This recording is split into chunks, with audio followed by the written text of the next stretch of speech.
بسم اللہ الرحمن الرحیم۔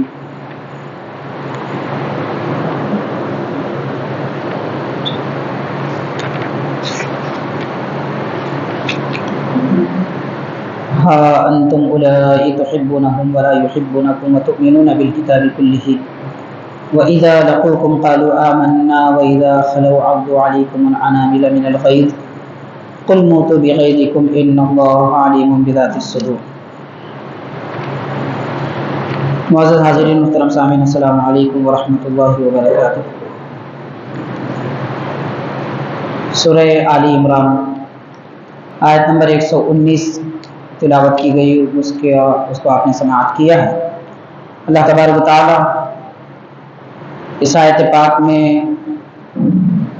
ایمان والوں سے خاص طور پر یہ ارشاد فرما رہا ہے اور یہ فرمایا کہ اے ایمان والو، تم ان لوگوں سے، ان سے مراد یہودیوں سے، تم ان سے محبت کرتے ہو لیکن وہ تم سے محبت نہیں کرتے۔ تم ان کی کتاب پر یعنی تورات زبور وغیرہ پر ایمان لاتے ہو، تمام کی تمام کتاب پر، لیکن وہ تمہاری کتاب پر یعنی قرآن مجید پر ایمان نہیں لاتے۔ وَإِذَا لَقُوكُمْ قَالُوا آمَنَّا، اور جب وہ لوگ تم سے ملتے ایمان والوں سے تو کہتے ہیں کہ ہم تو ایمان لائے، ہم بھی مومن ہیں۔ یہ ایسے لوگوں کے متعلق کہا جا رہا ہے کہ جو اپنے دل میں ایمان نہیں رکھتے تھے لیکن زبان سے ایمان کا اظہار کرتے تھے، اور وہ یہودی تھے جو منافقین کہلاتے ہیں۔ صحابہ اکرام کے درمیان صحابی کی شکل و صورت میں ایمان والوں کی حالت میں رہا کرتے تھے، مگر ان کو نہ اسلام سے محبت تھی، نہ اللہ تعالیٰ سے، نہ نبی پاک صلی اللہ علیہ وسلم سے۔ لیکن خاص طور پر وہ حضرات جو پہلے یہودی تھے اور خالص ایمان لا چکے تھے، جیسے اس سے پہلے عرض کیا گیا حضرت عبداللہ بن سلام رضی اللہ تعالیٰ اور دیگر صحابہ کرام، تو یہ ان یہودیوں کے ساتھ اٹھتے بیٹھتے تھے۔ کہا گیا اس سے پہلے جیسا کہ ان کے آپس میں رشتہ داریاں تھی، دوستانہ تعلقات تھے اور کاروباری تعلقات تھے، جس کی وجہ سے یہ کافر اور یہ یہودی یہ ایمان والوں کو جو ایمان لا چکے ہیں، پہلے یہودی تھے، عیسائی تھے، انہیں تانا دیتے تھے، تکلیف پہنچاتے تھے۔ تو اللہ تبارک و تعالیٰ ان سے یہ فرما رہا ہے ایمان والوں سے کہ تمہارے تعلقات کی وجہ سے ان یہودیوں سے محبت کرتے ہو مگر وہ تم سے محبت نہیں کرتے۔ یہ محبت کا کیا فائدہ کہ ایک طرف سے کی جائے؟ تم ان کو تو چاہتے ہیں مگر وہ تمہارے دلوں میں، تمہارے متعلق اپنے دلوں میں نفرتیں رکھتے ہیں۔ تم ان کی راہوں میں پھول بچھانا چاہتے ہیں، وہ تمہاری راہوں میں کانٹے بچھاتے ہیں اور تم سے نفرت کرتے ہیں۔ تو رب تعالیٰ فرماتا ہے ایمان والے، اللہ تعالیٰ نے ہم کو یہی حکم دیا کہ جتنے انبیاء کرام پر جتنی آیتیں اور جتنے کتابیں نازل ہو چکی ہیں، 104 میں سے ایک تو قرآن مجید ہے، باقی 103 کتابیں، ان سب پر ایمان لانا ہر ایک مسلمان کے لیے لازم ہے۔ کوئی آسمانی ایک کتاب کا بھی انکار کرے تو وہ مسلمان نہیں رہتا، کافر ہو جاتا ہے۔ لیکن یہودیوں کے پاس یہ عمل نہیں تھا، وہ قرآن شریف کا کھلے طور پر انکار کرتے تھے، جبکہ ایمان والے ان کی ساری کتابوں کو مانتے ہیں۔ اللہ تبارک تعالیٰ فرما رہا ہے کہ وہ جب تم سے ملتے ہیں تو کہتے ہیں ہم ایمان لائے، اور جب تم سے جدا ہو جاتے ہیں عضوا علیکم الانامل من الغیظ، تمہاری نفرت کی وجہ سے، تمہارے متعلق ان کے دلوں میں جو نفرت ہے، غصہ ہے، اس کی وجہ سے وہ اپنی انگلیاں چبا دیتے، مطلب ان کا بس چلتا تو انگلیاں چبا دیتے اپنے، جیسے کوئی آدمی غصے میں اپنے دانت چباتا ہے یا انگلیاں منہ میں رکھتا ہے، تو اس طرح وہ تمہارے خلاف تمہارے غائبانے میں اپنے غصے کا اظہار کرتے ہیں۔ حاضرین کرام، یہ آیت کریمہ ہے، اس سے پہلے کی جتنی آیات ہیں ان میں یہی بتایا گیا کہ یہودی کیا چاہتے تھے اور ایمان والے کیا عمل کرتے تھے۔ آج بھی یہودیوں کا یہی عمل ہے، وہ ہر مومن سے نفرت رکھتے ہیں، لیکن افسوس کی بات ہے کہ ہر مومن، جتنے تقریباً حضرات ہیں اہل اسلام کے، وہ یہودیوں کی ہر پالیسی کو قبول کر لیتے ہیں، ان کے طور طریقے کو قبول کر لیتے ہیں، اور اپنی زندگی، معاشی معاشرتی زندگی بھی مسلمان یہودیوں کے طور طریقے پہ گزارتے ہیں، صورت و شکل یہودیوں کے جیسی، عیسائیوں کے جیسی۔ ایمان والوں کے ساتھ ہمارا کیا تعلق ہے، اللہ تعالیٰ اللہ کے نبی صلی اللہ علیہ وسلم کے ساتھ ہمارا کیا تعلق ہے، اس بارے میں ہم غور نہیں کرتے۔ تو اللہ تبارک و تعالیٰ فرما رہا ہے کہ تم غور کرو، تم سمجھ رہے ہیں کہ وہ ترقی یافتہ قوم ہے، تم سمجھ رہے ہیں ان کے پاس بڑے ایٹمی ہتھیار ہے، تم سمجھ رہے ہیں کہ وہ سیٹلائٹ رکھتے ہیں، تم سمجھ رہے ہیں کہ وہ آسمانی سفر کر رہے ہیں، اور یہ سمجھ رہے ہیں کہ وہ میڈیسنز میں سب سے آگے ہیں، یہ سمجھ رہے ہیں کہ وہ انجینئرنگ میں سب سے آگے ہیں، تم کیوں کچھ پیچھے ہیں؟ آخر ان ایمان والوں کو، مسلمانوں کو کیا ہوا ہے کہ وہ یہودیوں کی پیروی کرتے ہیں دنیا میں بھی اور باقی زندگی کے معاملات میں بھی، لیکن افسوس کی بات ہے کہ خود قرآن مجید سے، احادیث شریفہ سے، دین اسلام کے احکام سے دور ہیں۔ وہ کبھی نہیں چاہتے کہ مسلمان ترقی کرے۔ اللہ تبارک و تعالیٰ فرماتا ہے وہ تمہارے متعلق اپنے دلوں میں نفرتیں رکھتے ہیں۔ اے نبی صلی اللہ علیہ وسلم آپ فرما دیجئے موتوا بغیظکم، اے لوگو تم، اے یہودیو تم اپنے غصے میں مر جاؤ، مطلب غصے کے ساتھ مرو، تمہارا غصہ کبھی کم ہونے والا نہیں ہے، اور اللہ تعالیٰ ایمان والوں کو ہر وقت ترقی دیتا رہتا ہے۔ حاضرین یہاں غور کرنے کی بات یہ ہے کہ دنیا کی ہر قوم مسلمان کو مٹانا چاہتی ہے، لیکن مسلمان کا کچھ نہیں بگڑ رہا ہے سوائے معمولی سی چند باتوں کی۔ وہ اپنی جگہ قائم ہے، اپنی جگہ باقی ہے، اپنے دین پر قائم ہے، لیکن وہ کوشش میں لگے ہوئے ہیں کہ کسی بھی طریقے سے اہل اسلام کو دین سے دور کر دے۔ تو ہمارا کام یہ ہے کہ ہم اپنے دین پہ قائم رہیں اور اپنی دنیا بھی اچھی بنائیں۔ ان اللہ علیم بذات الصدور، بے شک اللہ تعالیٰ لوگوں کے دلوں کو جاننے والا ہے۔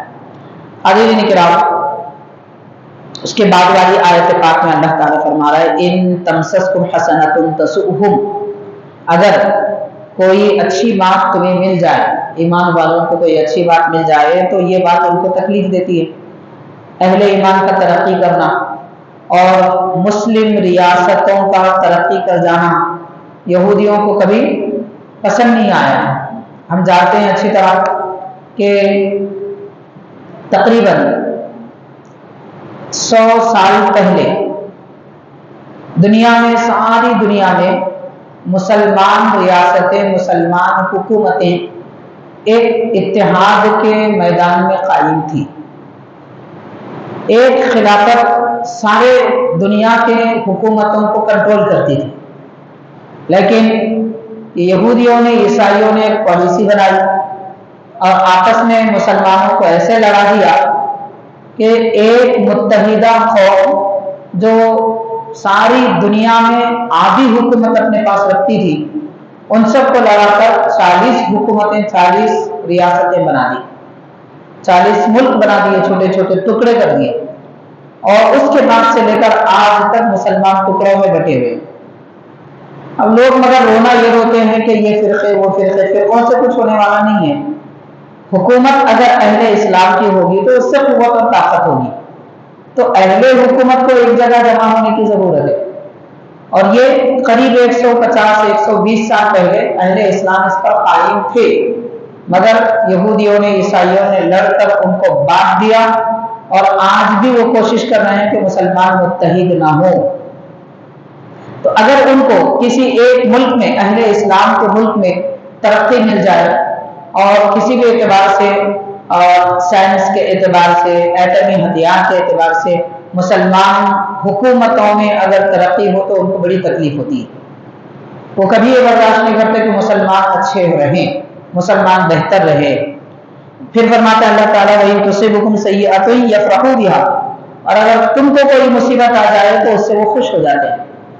یہی کیفیت آج یہودیوں کے متعلق دشمنان دین کے بارے میں دیکھی جا رہی ہے، اور یہ حالت ان لوگوں کے اللہ تبارک و تعالیٰ نے 1400 سال پہلے بیان فرما دیا، بلکہ اللہ کا کلام قرآن مجید تو ازلی ہے، ازل سے اللہ تعالیٰ نے پہلے ہی سے بیان فرما دیا۔ اگر اس کے بدلے میں کیا کرنا ہے؟